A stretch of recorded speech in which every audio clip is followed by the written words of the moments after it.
Okay, I need to get much better about not accidentally streaming to YouTube, because I did that again today. It's what I'm not used to streaming from. Text you after 2. Okay, all right. I'm live at 1 p.m. again. So at 1 p.m. again until 2. All right, fabulous. Okay. All right. So sorry, that was my realtor. We're talking about her coming over because I got to give her the seller's disclosure form and a whole bunch of stuff. Right. So this weekend has been kind of crazy, right? So crazy. I sat here and got everything ready and still managed to forget to put my little stool down for my feet. All right. Then I'm going to make sure that I'm streaming in the right place, and then we'll send out the messages. That's why I kind of got on like a little bit early so I could just sort this out. I had planned, what did I plan on? Oh my God, now I've got like allergies and everything happening. I had planned on something else. I don't know what I planned on. I planned on something, but clearly that's not happening. Whatever it was that I planned on. Okay. Oh yeah, I planned on having like a thing at the beginning that said the live stream will begin in 3 minutes. And that was my plan, but that didn't really work out the way I was hoping. Okay, so who said hello? Let's go back. Let's go find the squad in here. Let's see who said hello. And then I'll send out the text. Alrighty. So who said, hi, Heidi. So good to see you, dude. Hello, hello. Okay, so step 1, I got to send out the text message. My allergies are like insane today. Like, oh my God, I feel like there's some sort of there's a pollen factory that's grown into my body. And I told Alex, I said, oh my God, what if it's COVID? And he said, babe, he's like, Benadryl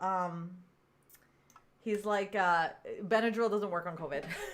I was like, oh, right. That's the thing. Right. Benadryl doesn't work on COVID. But it's still, I was like, oh my God, babe, what if I have COVID? He goes, yeah, Benadryl doesn't work on COVID. It's fine. And I'm like, yeah, that's a good point. It doesn't. All right. So now we have that. Let me get my message. I got the link in there. Let me get the text that I pulled out. When you have faith, guys, we're talking about faith today. Faith. Oh my God. Faith is a really, really anyway. Fab. Faith is so important in business. OMG. I don't think anybody really thinks about how important it is in business. So we're going to really dig into that today. Okay, here we are. Are we still on for limited? Yes, let's try. Yes. Okay. So yes, the answer is yes. Okay.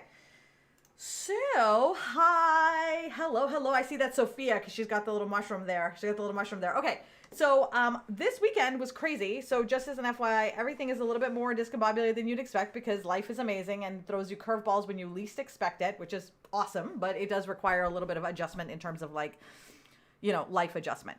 All right, so now that the text is sent out, we're going to dive right in. And let me find my notes here because I made a lot of notes on this one, lots of notes. All right, so let's start. How was your weekend, dude? Heidi, how are you doing? Sophia, how are you? Sophia, did you see the tag that I tagged you this morning? Just wanted to check in and see how, check in on you, see how you're doing, what your plan is. This is your accountability check-in that you asked for last week. If you guys want accountability check-ins, you're more than welcome to ask. There's a post that I will make, during the week about one of the sections and be like, here, this is what you'll learn. And then, hey, do you want me to hold you accountable? Let me know. And then I'll tag you on Mondays and be like, hey, what's going on? Right. So today it was 3 people that I tagged. And so you're already tagged in there and let me know how it is because I'm going to follow up and see how you're doing. This is a really, really great way for you to stay on track. Fabulous way for you to stay on track. So for my Labor Day weekend, hello. All right. So I did that just for you. Oh my God. So my thought was, okay, there's going to be people in this group who are going to hear this. And they're going to be like, oh my God, now I'm never getting that song stuck out of my head. And then there are going to be people who hear it and they're going to not know what I'm talking about. And so I am so thrilled. Let me I want to be able to see the people's faces. That's the one thing that Streamlabs has not yet resolved for me that I'm unhappy with, is that there's no like, please click here so that I can see your name and then put your comments up. Like they have other ways of doing it, but oh my God, Anne, I'm so excited. Haley, you need accountability? Okay, keep an eye out for the post then, all right? And then when you need accountability, you just say, yeah, remind me on Monday and I will ping you and check in with you. Hi, Sarah. Hello, Dee Dee. Yep, me too. This morning when I was brushing my teeth, it was 8:49 and I was brushing my teeth. And usually I'm brushing my teeth at 8:49 because it's like the last thing that I do after I get up. I meditate, hang out with Alex. We have like a whole thing that we do in the mornings. And then the shower is like the last thing that I do or used to do before I went live. And what I really wanted was to have the shower and then have like an hour to sit and kind of just like, okay, I'm just getting ready for the day. And I didn't have that time. So this morning when I got out of the shower and was brushing my teeth, I was like, oh my God, I have 9 minutes to get ready for intent. And I was like, no, I don't. I have an hour and 9 minutes. So I'm still getting used to it myself, but I was like, oh, this is great because now I can sit down and like get the day ready and plan and go and look at comments in the squad. And I really felt like I had a lot of freedom to be able to do some of the things that I wanted to do to like participate in the community that I didn't usually feel like I had the chance to do, because once intent started, my day kind of was like, all right, it's like intent is sort of like how like, let me start calling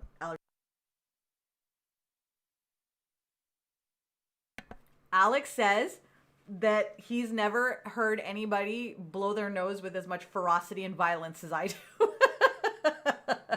Hi, Amber. Hi. Good to see you. Hi. Hello, Amy. Hey. Sarah loves this time. Christy hated it. She was like, no, because like me, she hates change. And then like after, I think she mentioned it in the squad somewhere that she was like, yeah, I was totally against it. And now after like 2, she's like, oh my God, this is amazing.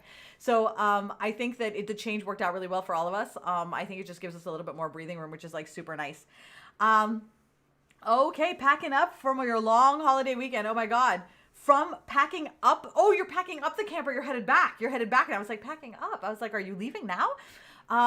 Amy, thanks so much for your thoughts about the erosion. So for me, this weekend, I went to the house, the dream house. And we went, and I have a video on my personal profile basically talking about, the house and the deck and the things like that.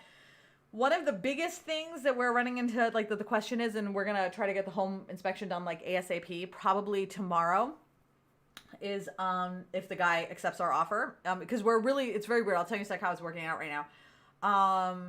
That's the first thing, is like the foundation is key, because if the foundation is solid, then whatever, we can fix everything else. We just want to make sure that the house itself is solid. Everything else is cosmetic, right? So like the deck, the erosion, the foundation area that like there's a whole area that I showed you guys where like it's like, oh, foundation. Oh, let's just put a little bit of slabby stuff here and just like hide a big old hole in the wall. It's fine. Don't worry about it.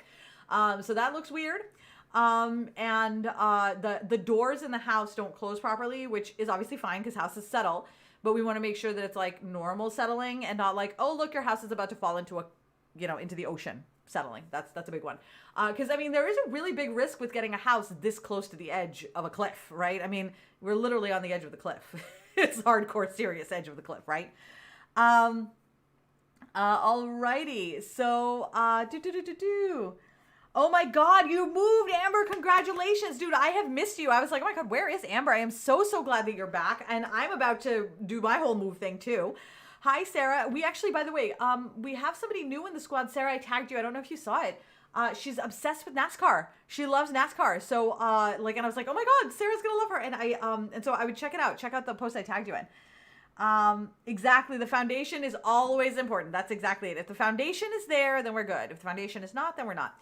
So because our house isn't even really on the market yet, the buyer is understandably nervous, but we bid more than the other bid. Like there is another bid. I'm just telling you, there's no other bid. But Alex and I had a conversation. We realized, you know what? It doesn't matter if there is or isn't another bid. If he says there is, then that's the reality, right? And he is operating under that assumption. So if we don't go back with something, then we're not in the running, whether he has another bid or not. And so we went back with good faith, and then he came back and I felt like he had good faith in when he came back with like, listen, I want to sell to you guys. And the fact that he came back to us because our bid was higher. I know they always say there's another bid, right? Oh, there's another bid. They're so interested. The house has been on the market and dropped twice. Like, really? I don't think so. But what I thought was great was that he's willing to play ball with us, and that's good. And we also now know his love language. His love language is money, right? That's his love language. And we went way under. We bid way under. And Alex and I've had like some really hard conversations about like, okay, this is our dream home. Like we were originally looking for like a home that we would stay in for a few more years, like 10 years, and then we would move into our forever home. But something happened as we were looking, and like we had more and more conversations, and hard ones and good ones and fun ones, and and like anxious ones. And we realized that I think we're looking for our forever home. And so we're like, okay, well, if we're looking for our forever home, then the amount that we can budget for it is a little bit higher, because we're not looking for something temporary. We're looking for something eternal, right? So like, okay, it has a little bit more value. So if his love language is money, and we're like, okay, listen, you're uncomfortable about this, we can put a little bit more money towards this to help allay your fears, I think that will do the job. So I'm feeling very confident, but who knows? Maybe he got scared off overnight and it's like, oh my God, these crazy people haven't even listed their house yet. But our house, we already have so many people interested. And the berries, oh my God, the berries are blooming outside our house right now, which is just gorgeous. So like our house looks like a picturesque storybook novel photo. And then right across the street from us, there's a house that has a tree that for 1 week out of the year, it's just 1 week, it is this beautiful fire orange yellow. And that week is coming soon. So if we have our open house when that tree is blooming, this house will sell. Like we're going to get bids of people like going way above asking, because that tree alone is worth it. That's exactly it, Amber. It is such a tough conversation, because if you're having a conversation about a house, right, then it's like, okay, then it's like, all right, then it's about money and the budget and like, what is it like? All right, okay, this is what it is. And you're like really trying to conserve and spend less. But if it's something that you're like, I want to live in it forever, it's like, well, now I'm thinking of something I'm going to invest my life into, and like, I'm going to mold it to my person. It's going to become a part of our family. Like that, I think is worth a little bit more, And so, if this was like a ranch house, which I mean, again, nothing wrong with ranch houses, but it's not what we're looking for. If this was a ranch house away from the ocean, which by the way, one came on the market today for $125,000 less than this house. It has 700 square feet more and a half bath. And I was like, okay, well, that's the price then of the view of the ocean. The view of the ocean is, the price of it is $120,000, an extra bathroom, and 700 square feet. That's, and obviously like the surety that you're not going to fall off a cliff. There's always that. Alrighty. I'm only moving in if the universe represents my forever home. Absolutely, Sophia. I totally moves are hard, and I really didn't ever want to move again, but I didn't want to stay in this house. And so that's a conundrum, right? If you don't want to stay in the house, but you also don't want to move. And again, this house is wonderful. I think it's just time for this house to help someone else build their family. Does the dream house have any beach access? So not directly. Okay, so we talked about it. We thought that maybe oh, Heidi, on your way home, watch my live on my personal profile before you come in here and watch this, because it's going to have all the super, I mean, you can watch this obviously, but it has a lot of super info about the house. So Sarah, we thought, oh, maybe we'll build like stairs down, but it's like a sheer drop. So you're not really building any steps. I think that if we build a terrace, they had that little deck below, and then we build like another deck below, maybe in another 5 years, and then another deck, we might be able to create a terrace, direction down to the ocean. But as it stands now, there is none. However, so the way that that area is, it's a hill, right? So we go up on the hill. That road is sea view. It goes up, and 0.5 miles down. So it's not really far at all. There's a walkway. So it is a private beach. It's a private association beach. It's for the community, but there are 3 walkways down, and the nearest one is 0.5 miles from our house. It is like a really short walk, like super short. So it's actually relatively easy beach access, and it's a sandy beach. They saw a shark there yesterday, so that was fun. I mean, obviously you don't want to be in the water when there's a shark, but they have I downloaded like a shark app, so we could see when the sharks are there, and I downloaded a Tide app. And Alex is going to get a telescope, because now we're going to, and the things that we're talking about now, like these are things we didn't think we'd be able to do until retirement. Like, and he's like, when I retire, I want to get a telescope and look out. And I'm like, honey, you can get a telescope right now. And I was like, we have the house. Like, I mean, this is a house for a telescope. We have the binoculars. And it's weird because, one of the things that him and I have really avoided looking at the last 5 years is the future. Because all we were building was the present. Just build the present and save for retirement is what we were doing. Build the present and save for retirement. That's all we were doing. But we weren't really thinking about what kind of house will we have and where will we live. We knew that we wanted to live a certain way during retirement. And the conversations that him and I are really having right now is how the steps that we have taken, because we have been very deliberate and intentional And I was like, it's really interesting because he's taken a lot of those steps on the financial side, and I've taken all those steps on the business and infrastructure side. And the philosophies are exactly the same on both sides, which is actually why I wanted to talk about faith today, right? I wanted to talk about faith today because now I want to ask you, okay, I really want to ask you a question. How, when I'm talking about faith, I'm not talking about faith, baby. Oh my God, now that song's gonna be stuck in my head forever. God, the universe, Wicca, Allah, whatever you believe in. It doesn't, I'm not asking you to validate the belief. Like, I think we all have our beliefs, and I think they're wonderful. Like, they're wonderful. So it's all good. I want to share the beliefs, spirituality, whatever it is, right? Do you bring that into your business at all? Right? Like, how does that play into your business? And I don't mean like, come buy my stuff, I'm Jewish, right? That's not what I mean. Or I'm Muslim, so you should definitely buy from me. That's not what I mean.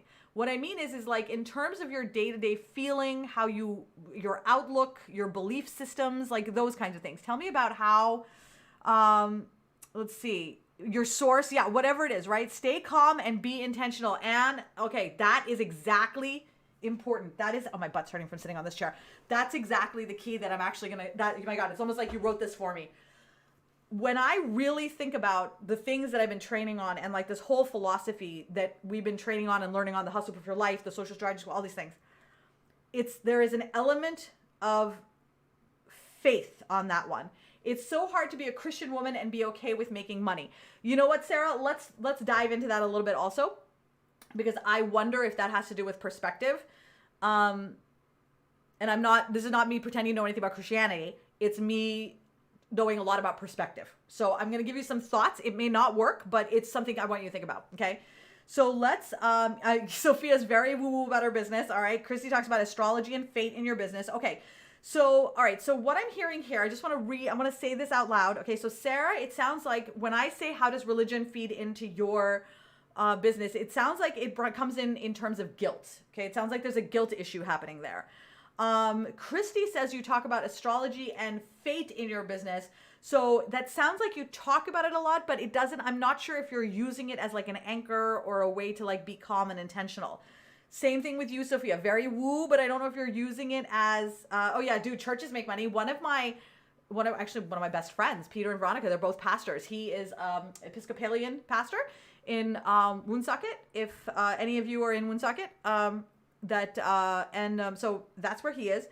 And, they make money. And in fact, like they have a whole they have a financial guy. I don't know what it's called, like a controller. They have a controller guy with all the money.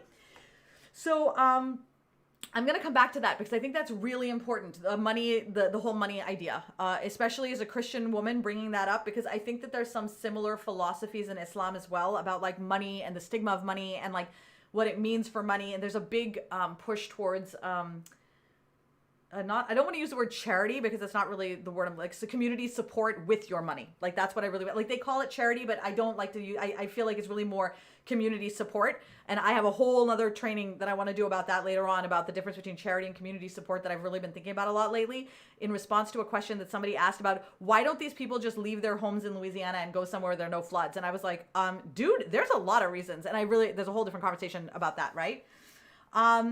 So, okay, got it. So my business is about giving overall moms a way of finding a moment of peace in their busy days. Yep. So astrology, fate, perfect. So you used it as a context for training and teaching outside. Love it. Okay. So, all right. So let me come into my notes because I want to make sure I hit everything. Okay. Before we dive in, I want to talk about first, like where I started in this. So you'll know the journey. So you might be able to follow along the path with me. Because this is really, if I had to look back on the things that really changed, like what changed for me? What changed the anxiety into calm, just acceptance that it's going to be fine, and not a fake way of doing it. Not me saying it because I'm like, I need to continue to tell myself these things so that I feel good. Like we all do that, right? When I'm feeling anxious, I'm like, it's going to be okay. You do that, right? I did definitely used to do that before, but I'm not trying to make myself feel anyway. I just don't feel it, right? I'm not feeling anxiety. I'm not feeling that. Okay. There is a process that puts you there, but I want to talk about how I got here first and how all of this happens so that you can see where it may draw parallels for you, or you can give your own feedback and thoughts in terms of, okay, what about this? And we can start to like massage this idea out. Okay. So in the old days, what I used to do before, and I'm not going to give you any exact timelines here because I don't really know when things changed. I just know that if we're looking in the last 10 years, there was a fluidity and things changed. Okay. So when I was in business, I would buy a course, or I'd buy lots of courses, and I would commit to getting through it, and I would dive in. And some of these courses were like $147 courses that were like, 4 things and would last like a week. And then there were some that were like, 2 months long that you would like dive into. And there were a couple that I dove like right into, and like the Rebecca Tracy one and the Tribe one, I dove into, and then I kind of like did the thing. Now, by the time I did Tribe, I'd already learned a lot more. And then Tribe was kind of like, aha, that was sort of like I get it now. It's put everything into place. Now I understand, right? So it gave me a lot of clarity around ideas that I had before, but I was lacking clarity before. So I was sitting in kind of like a mud pit of ideas, and I had no way of knowing what ideas I should toss out, what ideas I should keep, what are good, what are bad, what will help, what won't. And so I was just sitting in this pool of junk. What Tribe did for me was it basically said, toss all this shit out. You don't need it. This is what you need to keep. And I said, oh my God, this is exactly what I want to do for my audience. I want to tell them what they can toss out and what they need to keep, right? The problem is that before Tribe, right? And when I was doing this, like this is how I apply it now. But before Tribe, I would try to apply everything at once, because I was like, okay, this is the course Facebook ads. This is the course videos. Whatever the course is about, this is the course that once I finish it, I will then feel the way that I want to feel about my business. I will feel comfortable in the money that's coming. I will know how to make money. I will have customers coming in. This is the course that's going to change everything for me, right? And so that's how I felt about it. So I put the course, and I placed a lot of pressure on this course, right? Now, the thing to keep in mind is that I am at that moment looking for immediate results, okay? I'm looking for immediate results because I'm thinking with scarcity, all right? That there isn't going to be enough, because I was worried I wasn't going to make enough. There isn't going to be enough food. There isn't going to be enough money. There isn't going to be enough to pay the rent. There was always there isn't going to be enough factor in my spirit, okay? And as a result, I felt like I had to do everything now, apply everything now, because I was literally one door away from starving, dying, and then letting down everybody that I'd known and failing in front of you. And they'd be like, oh, haha, look at her. She's a coach. She has no idea what she's doing. She said she could teach us, and now she's failing too. Like, I would go down that entire spiral, right? Okay. And I've been down that spiral multiple times in my life, as I'm sure you have as well. Now, the reason why we go down that spiral, there's a variety of reasons. Okay. So for many of us, Alex calls it the money in the mattress syndrome. And like, I didn't realize how prevalent this was in my life. So for me personally, this comes from growing up either on the brink of not being able to feed ourselves, or having tons of money that was then spent in like a month, and then suddenly we had no money again, right? So my life as a child was very like, ooh, it was feast or famine. And there was a lot of insecurity about things. And when you grow up with that feeling, okay, it doesn't matter whether it's a lot of money or a little bit money, when you grow up with not having a lot of money, so if you like, forget about the yo-yoing part, let's just assume that you grew up in a place where you didn't have a lot of money coming in and you were living with scarcity and always had to hold on to what you had. That's the same mindset. The basic mindset is that you have to hold on and you have to hoard it, because you never know when it's not going to be there. And so as long as you have this bucket of cash sitting here, you're good, right? And so for many of us, we feel an insane need to accumulate as much cash as we can, because the more cash we have, the more stable we're going to be. Because the only money you can count on in here right now, in that mindset, is the money that you have in your pocket. And that's true. I mean, you really can only count on the money in your pocket, but that mentality doesn't take into consideration any other forces that exist anywhere in the world, okay? It doesn't take into account potential for wealth. It doesn't take into account how marketing works, how businesses work. It doesn't take into account cash flow. It literally is a very unrealistic way of looking at the world, and it is a paralyzing way of looking at the world, because the more you do it, the smaller and smaller your little cage becomes. And I had gotten myself into a cage so small that I got to a point where I said something to Alex that I never thought would come out of my mouth. Independent woman I am. I said something about, on the phone with him, I said, I don't remember what the exact words were, but the message that I gave him was I needed his permission to let me do something. And that's not our relationship. It's never been our relationship. It's never anything that I've ever said. But I literally meant I don't feel like I have the capability or the ability to make this decision. I felt I was the weakest, the smallest, the littlest I had ever been as a human being. And I remember that day vividly. The AC had broken. And he said to me, the only time he's ever raised his voice to me in the car, and he said, I don't even know who you are right now. I can't talk to you right now. And he hung up. And that's never happened. It's never happened before and never happened since. But it was a huge wake-up call for me. And the understanding that I had allowed myself to create a perspective that I had no way of getting out of. Okay, so I had to work on this perspective, okay? Because that type of thinking is what keeps you locked into a space of instability. That type of thinking creates poorness, right? It maintains poorness. And I say poor as someone who has been poor and who has had the systems in place that kept me there. And I would have stayed there, okay? I would have literally stayed there if I hadn't started looking at things in a different way. I had to change the way I looked at the world because the world wasn't going to change, right? The world around me is changing on its own, but it's not going to change based off of what I tell it to do. It's changing based off of gigantic tidal forces that I have no control over. I can either play the game that exists out there, okay? Or I can try to play the game, or I can just sit here and cry and wish that the game was the one that I wish it was. And that's what I did for a very, very long time, okay? It is important to remember, and this is going to sound really conspiracy theory, but it's not wrong, okay? There is a lot of money to be made in keeping people locked in a state where they don't know how to get out of the space that they're in and get into the successful space. Think about how much money you have spent over the last 5 to 10 years on coaches, on trainings, on systems, on software. There is tons of money to be made off of us, off of you, off of other people by making sure that things are freaking confusing, right? And for many years, that was the philosophy. People were just very confused and everybody was teaching and now I feel like I can see how that element of clarity is very important because the more we are kept confused about what we need to do, any of us, it doesn't like any of us, the less likely it is that we're going to get out of the space that we're in and make a change, okay? So the very first thing that is important to recognize is that whatever it is that you did before the squad, you have to change the way that you're thinking. You have to accept that that is the reason why you weren't succeeding because your perspective was off. You may have been doing all of the right things. You may still have all of the right toolkits. Your perspective. When we change your perspective and when you work on your perspective, suddenly a big old set of tools that you had before suddenly becomes way more valuable. So you start to get more traction out of things you've already spent money on, okay? So that is what's super important. The very first thing was for me to break out of it and see it from the bird's eye view. And the bird's eye view was this, okay?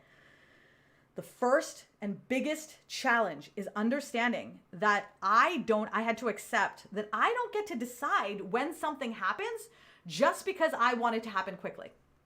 Okay, that just doesn't happen.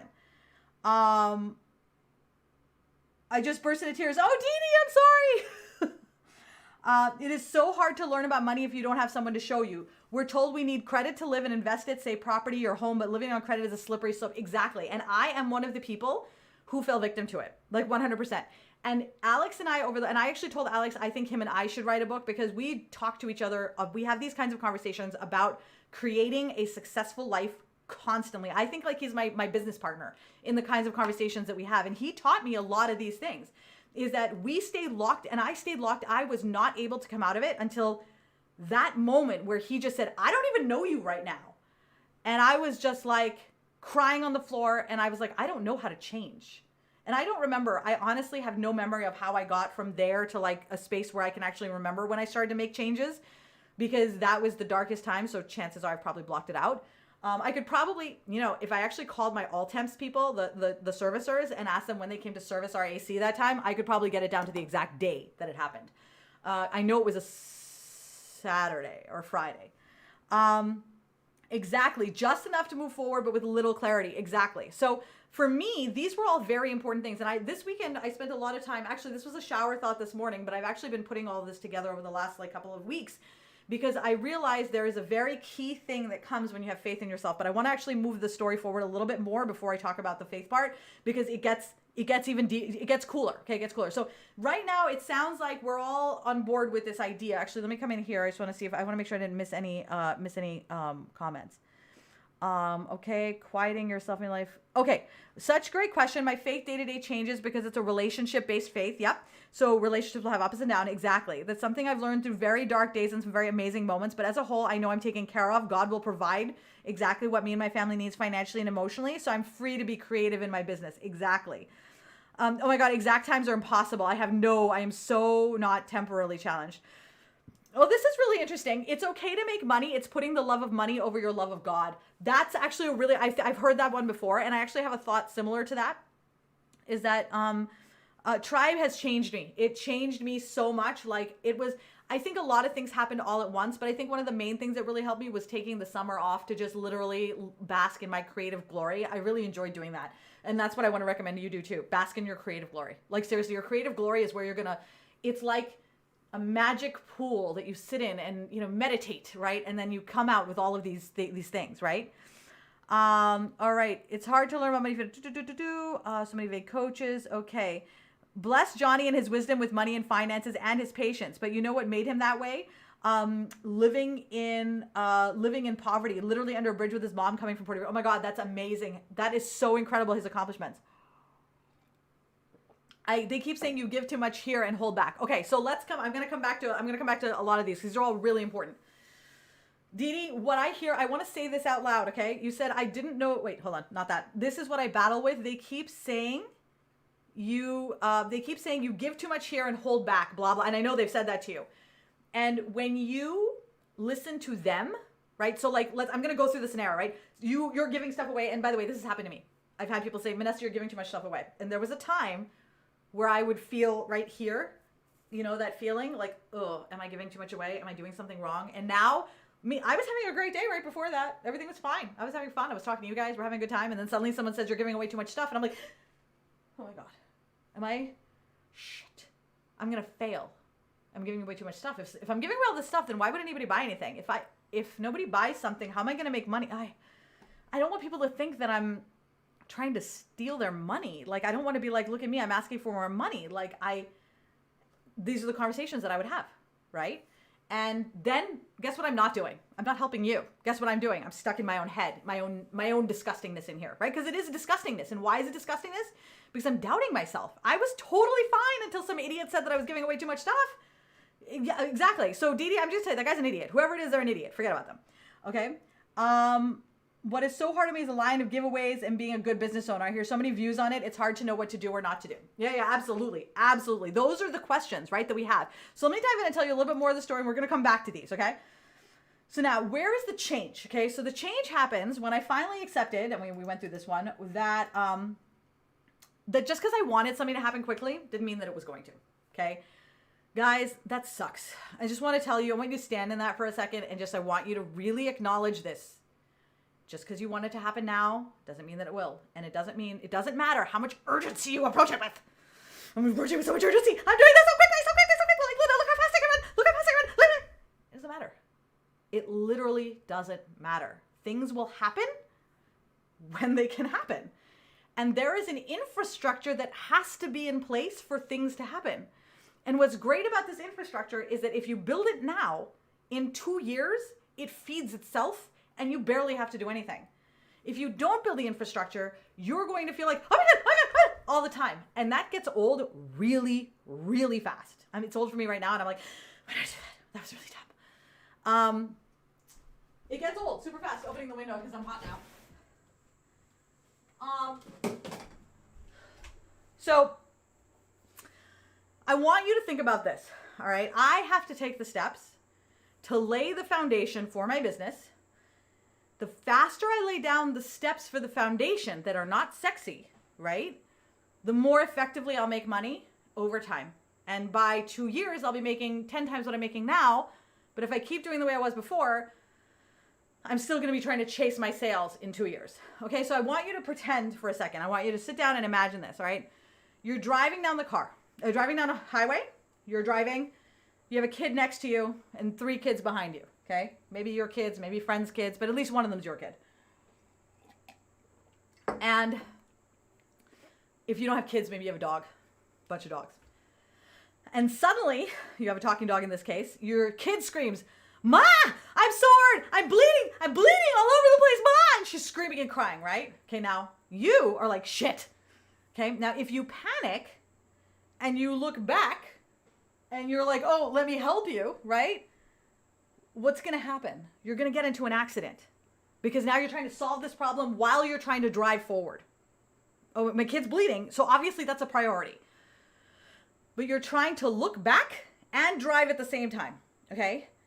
That's the exact same thing that's happening to your business, okay? You're panicking and you're looking back, trying to figure out what's wrong, trying to figure it out while you're driving forward on a freeway, okay? Meanwhile, at the same time, you're like, oh my God, I have to get to where I'm going as fast as possible. This does not sound like a safe driving situation. I'm just going to tell you, I would not want to be on the road with you at this moment, okay? I would not want to be on the road with you on this moment. So what happens if you ignore your kid? Well, I mean, God knows you don't know what's wrong with your kid, right? What happens if you try to do both, help your kid and drive? That is a problem. You can't do both at the same time quickly. You have to pull over. Okay, we've pulled over. We're safe. Let me look at what's hurting. Oh, it's a paper cut on your nose. No wonder it's bleeding all over the place, but it's not that serious. But of course it hurts a lot, but it's fine. Or, oh my God, you accidentally chopped off your finger. We need to sort this out immediately, right? But you're not going to know until you pull over to take a look. And what most of us try to do is we're trying to build our business and fix the mistakes while also rapidly trying to run through the things that we're already doing. I'm trying to keep my schedule as it is, the way it's going, and I'm also trying to stop and figure things out. Give yourself some time to stop and figure things out. That time is well spent. It is worth it. It gives you the ability to sit back and take stock. And I know you think to yourself, I can't afford to do that. Here's the thing. You actually can't afford not to do it. And I know that sounds ridiculous and like a salesy pitch, but honestly, you can't. Because if you don't do it, you will still be here in 2 years. You'll be here in 5 years. You'll be here in 7 years. And you'll be saying, I don't know why nothing is working for me. And it's because you didn't just stop to take a look and say, okay, well, assess the situation. What is actually happening here, right? The change comes when you realize that if you take these steps, if you keep walking those steps, you will get there. And you have faith in your ability to get there. And you believe in the system to get there, okay? I want you to use, I want you to think about GPS for a second. Actually, I'm going to come to comments and I don't know if I want to do, okay, I'll do this GPS thing first, okay? Now, I know that that's hard, right? It's hard, right? It's really hard to say, I'm telling you right now, stop and assess. Sorry, my nose is itching. That's terrifying. But that's what I did. You know how you guys just said tribe changed me? Absolutely. Absolutely tribe changed me. And I'm hoping to help you with the same thing. What I did for myself was I also stopped. And I told you guys at the very beginning, I said, listen, I can't do both. I'm trying to do intent. I'm trying to do the curriculum at the same time as I'm trying to build it. And I'm failing at both. And I know that when I come at the other end of this, you're going to have something incredible. And I promised you something amazing. And I believe I delivered it, right? But I needed some time to build it. I needed time to look at things. I needed time to think. I needed time to assess, to talk to you, to hear your feedback. And we spent so much time in I think we started it in March. And then we finally launched it in September, right? So April, May, June, July, August, September. So for 6 months, we all worked together and you were a part of the entire process. And here I am 6 months later and my business is still here. I'm not gone. I'm still here, still making money, still doing well, buying my dream house, right? Cross on wood, right? And that came because every time that I would get scared, and this is exactly how it would happen, I would get scared. I'd be taking the steps, because I wasn't doing anything in the squad. I was like, and I could see the problems that were happening because I wasn't doing the work, right? I was seeing people leave the squad. I mean, I would leave too. Vanessa's not doing anything there. Why am I here, right? Except for intent. Now, a lot of you saw the value in staying, which is good. The people that left, I know why they left. They couldn't see the vision of the future. That's fine. They'll be back. You saw the vision. You stayed. And now you see what it turns into. And you're like, well, shit, I can do that with my business. No problem, right? But the key for me was really when I felt anxious was stopping and saying, I trust the system. I need to simply keep moving forward. Now, I want you to think about the first time you use GPS, right? Because that's basically what I'm asking you to do. I'm basically saying, listen, I'm giving you a GPS. You've never used this GPS before. Use this GPS. And remember back in the day when GPS first came out, the first GPS I had wasn't even really a GPS. It was like a car navigation system that had 30 CDs in it. And I had the Massachusetts CD. And then if you moved into off into Pennsylvania to put the Pennsylvania CD in, right?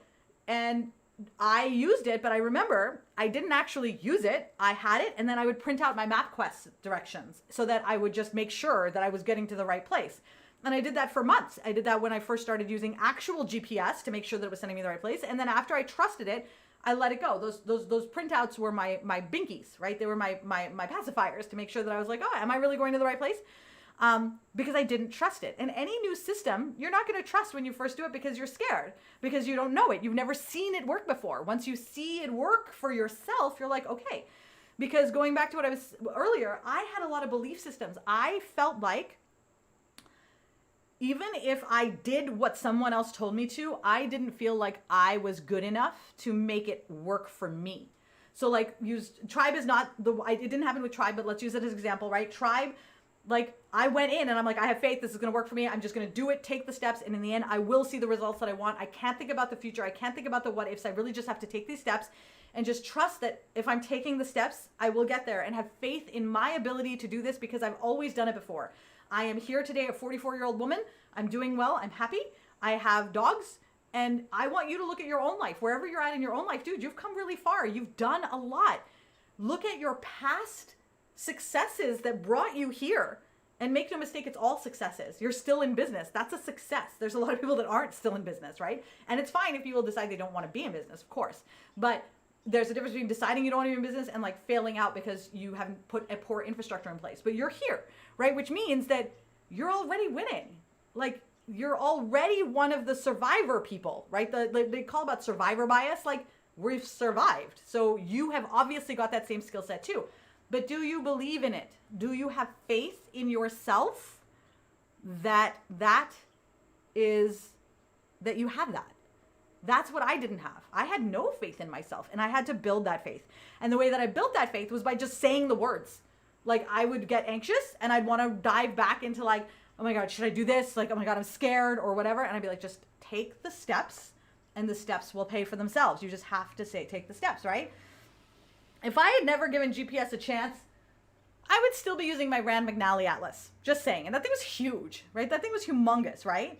Now, you could still use your Rand McNally Atlas, but you will never get where you want to go. I mean, you will, but it'll take forever. It'll be more cumbersome. It'll be more annoying. I mean, it's fine, but is that how you really want to get there, right? Okay. All right. So, so I want to talk briefly, quickly before I get to these comments. So now, Sarah, I'm going to talk about your perspective and then I'm going to come back. So one of the things that I realized was that we have all been raised to be ashamed of making money. Now, I understand that, Sarah, you have a religious aspect, but you're not alone. A lot of us have been taught to be very ashamed of wealth, okay? Ashamed of making money. And seriously, guys, fuck that, okay? I'm telling you right now, F that. It is our shame about talking about money that keeps us locked in poorness, okay, or the poor mentality, which you can have a poor mentality no matter how much money you have, by the way. I was a millionaire with a poor mentality, okay?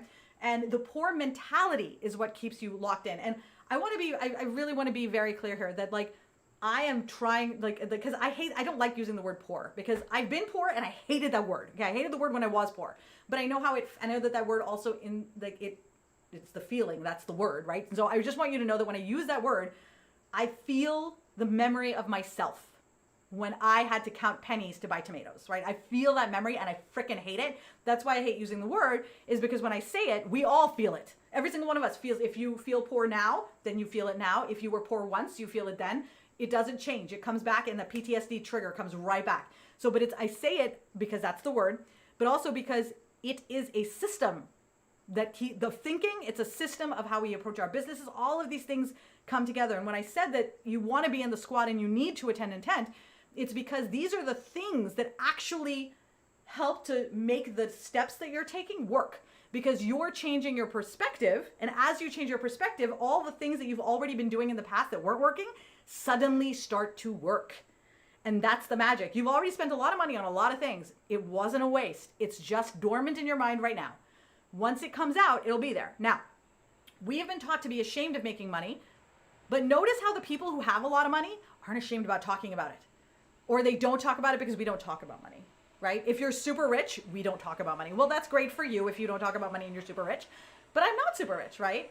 So I want to talk about it. And I don't want to be super rich, by the way. I just want to have enough money to do the things that I want to do in my life. Whatever that dollar amount is, that's what I want. Okay. And that makes me rich. That makes me rich, right? So it's very important to recognize, Sarah, that a lot of these belief systems that we have about money are programmed into us. Okay. And one of the things that I have always thought, and I am a very spiritual person. I feel like I have a very, very deep connection to whatever. Okay. And I feel like my perspective, and from what my understanding in terms of, and this is my limited understanding of religion now, because I was actually want to become a comparative theologist, when I was younger. So I did have a lot more knowledge before, but I've replaced, it's gone into my dormancy area, is that if I recall correctly, service is the highest form of anything you can do. Service to your fellow man, service to others, right? And you are making money so that you can continue to be in service to others, okay? I know that I can have an enormous impact on a huge market of people. There's no way for me to do that if I don't make money off of what I do, because then I have to go do something else. So I have to charge money, right? If I was independently wealthy with like $10 million, I'd just give all this stuff away for free. I don't care. It's fine, right? I may even charge and then like do something like donate or whatever. Like if I was making multi-billion dollars, like at that point, then it's like, okay, I want to be able to do these things, right? But I need to eat too. So it's not a bad thing if your ability to change people's lives and make a difference, or your ability to teach someone a skill, or your ability to bring joy to someone's life, it's okay for people to pay you for that. So the other day I had a woman come to my house. She's amazing. She was a dog trainer. She came to my house and she taught me amazing things about Kira and Luna, right? Or Kira. And when we were done, I said, what do I owe you? And she said, nothing. And I said, I'm sorry, you just spent an hour with me and my dog. And she said, oh, I just taught you common sense.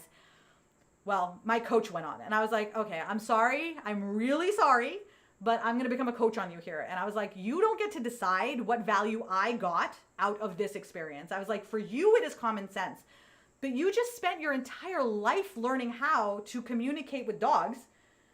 That is what I just got. You spent an hour with me and it changed my life. That has value. She didn't think it had value because of her self-esteem issues. Whatever it is that's going on in her head, that's why she didn't have value. And she literally didn't want to take money from me. And I was like, all right, well, now I'm just going to be obnoxious. I was like, if you don't tell me how much I owe you, I'm just going to pay you whatever I want. And I was like, and that could end up being higher. And I was like, and she didn't tell me, so I did. I paid her whatever I wanted, and it turned out to be way more. Fine. It's fine. That's the price you pay. That saddened me so much because this woman, I saw her as a star. Like a literal star, a light in my life. I wanted to give her the money for changing my life that way. And by not accepting it, she was robbing me of the joy of gratitude, right? And that is exactly what it was. It was my gratitude because my relationship with Kira is 100% different. We have bonded on such a tight level because of the things that she taught me. Like, I feel like we're connected. Like, I knew Talon sent her to me, right? I knew he sent her to me. And she's nothing. She's like he was when I was a puppy, but she's very different also. Like, she's not, I don't believe she's Talon reincarnated. Like, she's definitely not. But I know that he sent her. And I can see that she is like he was as a puppy, and I'm able to make up for the mistakes I made because I know I was not a good puppy mom to him because I didn't understand how. But I know I'm better now. Well, my God, that's priceless. But she had no idea, right? And I felt sad because she didn't know what a star and what a light she was. So my question for you is, do you know what kind of a star you are? Do you know that you're a star, or do you pretend that you're like a black hole? Or do you pretend like you're a piece of dirt? Like, do you know that you are a star? Because if you don't, I'm going to tell you right now, you are a star, because I know everybody on this. I know all of you, and every single one of you is a star. You may not feel like a star, but you are a star. And maybe, just maybe, the only thing that's really necessary is that, I'm trying to find something shiny, so we'll just use this. Maybe all that's happened is that you've let a lot of people pile dirt on top of your star, so you're not shining anymore. And so you feel like you don't have a shine. So I'm going to give you this piece of paper, this piece of this napkin, and you're going to do this. And when you do that, star is going to come out.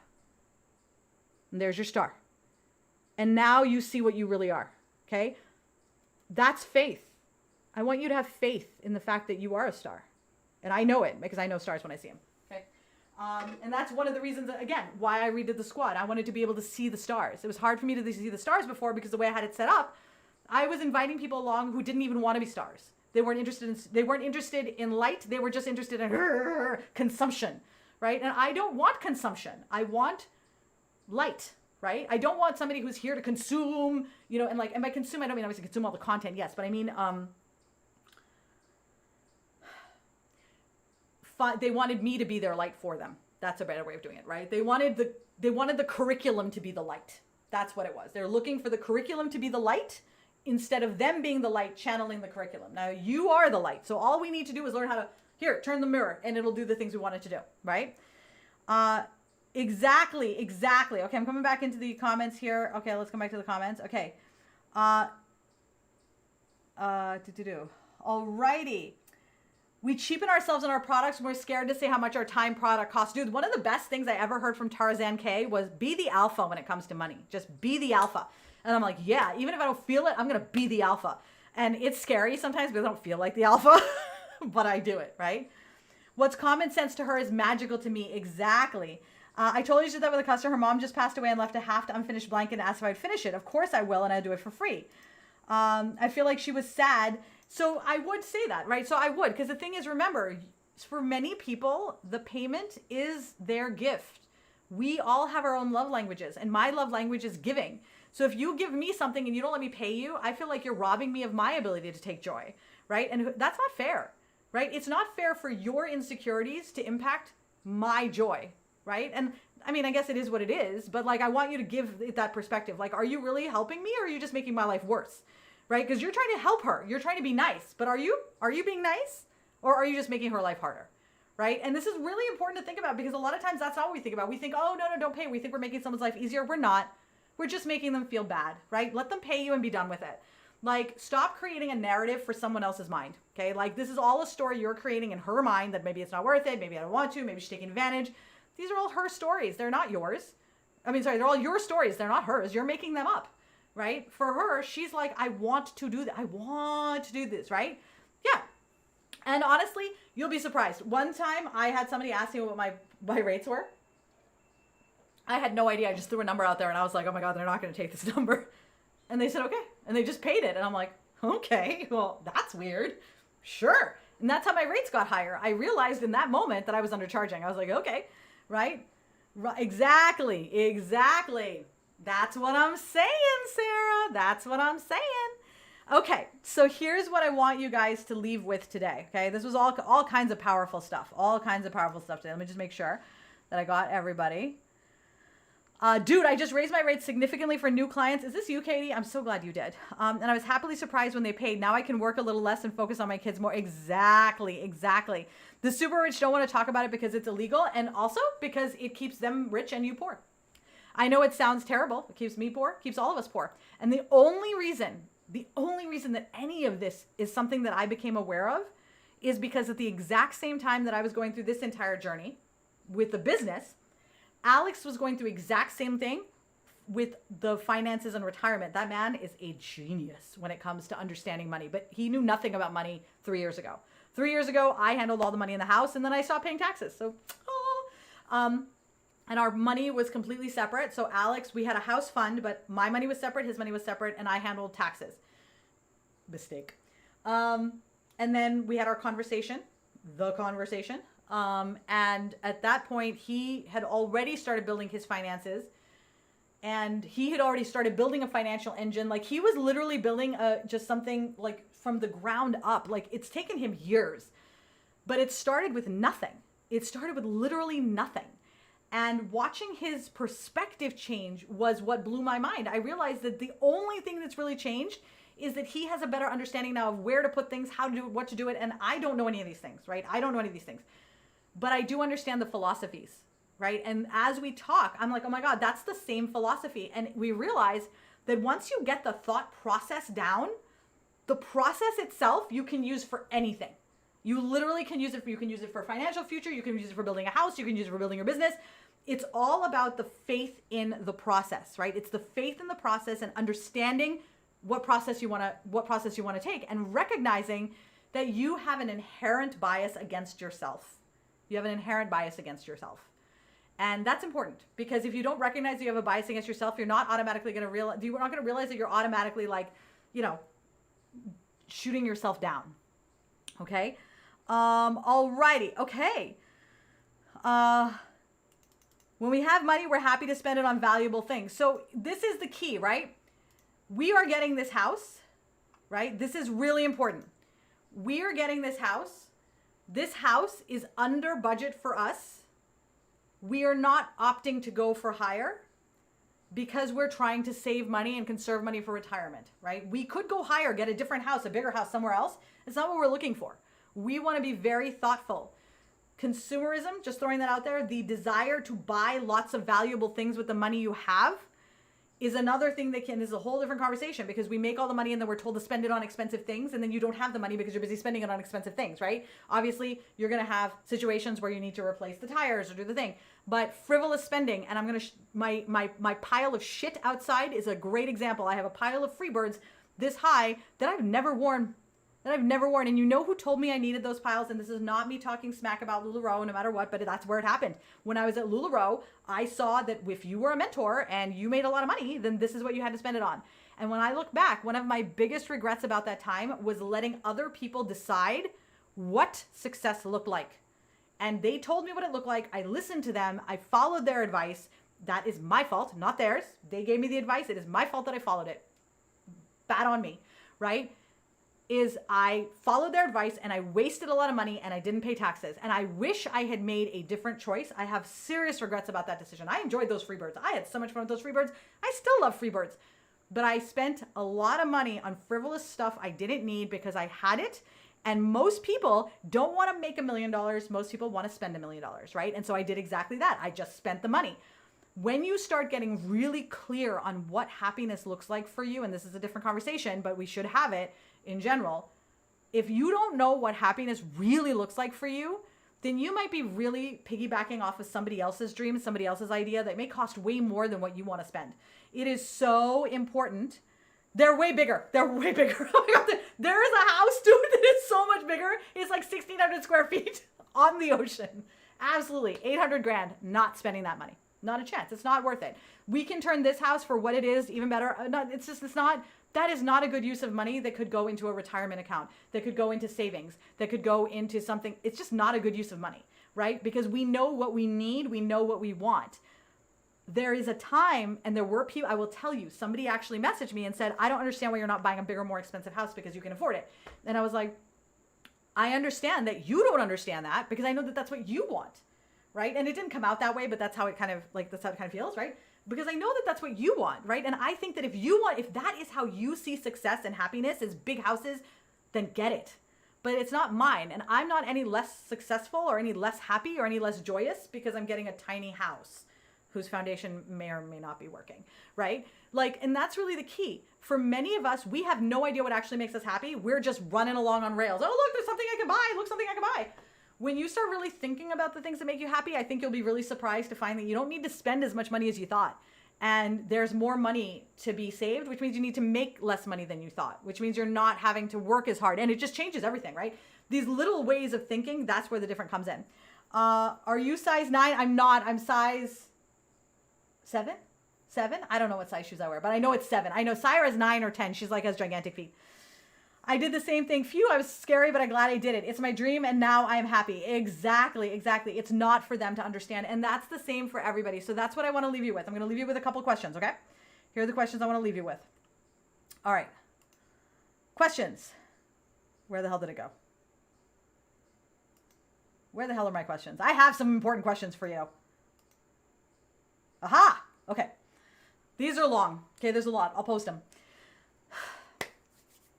Do you just want to be a business owner? That's a really big question. Do you actually want to do the things necessary to be a business owner? Or are you in love with the idea of being a business owner? Okay, that's really important. It doesn't matter. If you were just in love with the idea, you may decide you don't want to run a business. But it's important to recognize, what is it that you're here for?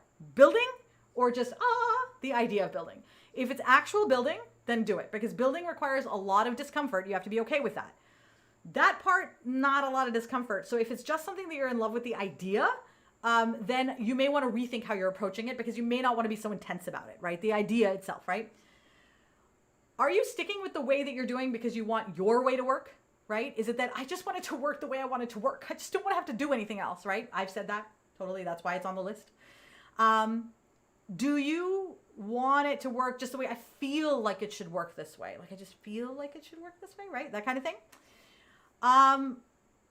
Do you want to have a business that generates income reliably that you don't have to worry about? Like, is that what you're, and I'm not, this is not a challenge. I'm not challenging you here. I just want you to reflect on these to identify what these are just massaging things, marinating things. Just sit and hang out with them. Because the more you answer these questions for yourself, the better you're going to be able to impact your business, because you'll know exactly what you're trying to do. What is it that you're actually trying to achieve? And if you're trying to make money, please don't use the money like, I'm trying to make more money to pay my bills. I don't know what that means. You don't know what that means. You may think you know what that means. You don't. Your brain sees that and says, I need to make all the money. What's the exact dollar amount that you need to make? Literally, I need the exact frickin' number. What is that? Okay. What are you trying to make? What is more important to you? Like when you sit down, and this is the key. Why are you running your business? I looked the other day at my dogs. And this was when it was the other day, like 8 months ago, a year ago. It was like 8 months to a year ago. And I decided that I was like, I'm doing this so I can spend time with my dogs. And right now I barely spend any time with them because I'm always working. And I'm like, because I love working and I want to keep working. And also now I'm stuck on this content train and I can't really hustle proof your life. And I'm just like, oh my God, Katie called me out on it. Christy called me out on it. Everybody called me out on it. And I'm like, ah! Then Tribe came along, solved the problem. And now I spend all this time with my dogs. I taught Kira how to fetch. She can fetch. It's go get it, but same thing, right? Like, how amazing is that? That's why I do what I do. Why do you do what you do? And are you able to do that now? I am a big believer. I'm going to leave you with this. I don't believe we should mortgage our present to have the future we want. Fuck that. I want to have the future I want right now. Okay. Now it may not be this instant right now, but it's going to be a lot sooner than 20, 30 years in the future. And that's what I want to help you get to. Okay. So I want you to think about these questions like really, really hard. Know that today's office hours are 1 p.m. Eastern. You're going to have office hours on Thursday with Syra at 2 p.m. Eastern. Stop Shooting Yourself is on Wednesday the 8th at 10 a.m. on the Direct to Success business page, but it will be shared in this group as well. Co-working hours are next Monday at 2 p.m. Eastern.